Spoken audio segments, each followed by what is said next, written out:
இந்தியாவிலேயே மோசமான ஜாதி கட்சி என்றால் அது திருமாவளவனின் விடுதலை சிறுத்தைகள் கட்சிதான் என தமிழக பாஜக பொறுப்பாளர் ராஜா விமர்சித்துள்ளார். இது தொடர்பாக சென்னையில் அவர் செய்தியாளர்களிடம் பேசியவற்றை சூப்பர் பைட்ஸ் பகுதியில் காணலாம்.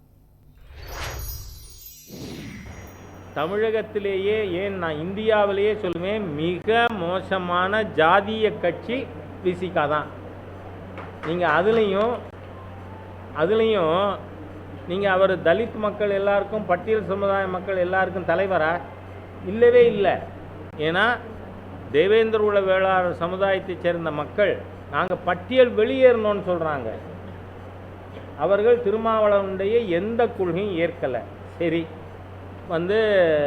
கருணாநிதி அவர்கள் முதலமைச்சராக இருந்தபொழுது அருந்ததியர் சமுதாயத்துக்கு உள் ஒதுக்கீடு 3% கொடுத்தார். அதை கடுமையாக எதிர்க்கிறவர் திருமாவளவன்.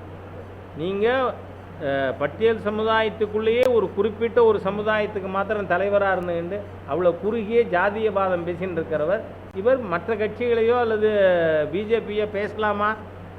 பிஜேபி நேஷ்னல் பார்ட்டிங்கிறது இன்றைக்கி இல்லை, 51 ஜனசங்கம் ஆரம்பித்த பொழுதே பாரதிய ஜனசங்கத்தில் எல்லா மத மக்களுக்கும் இடம் உண்டு அப்படின்னு எங்கள் விதிமுறையிலே இருக்குது.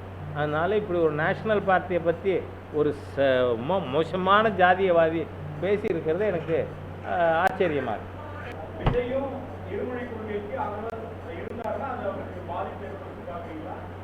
நான் ஒரு விஷயங்க, செப்பு மொழி 18 உடையாள் எனில் சிந்தனை ஒன்றுடையாள் என்கின்ற பாரதியின் கவிதைகளை வேதமாக ஏற்றிருக்கிறவர்கள் பாரதிய ஜனதா கட்சியினர்.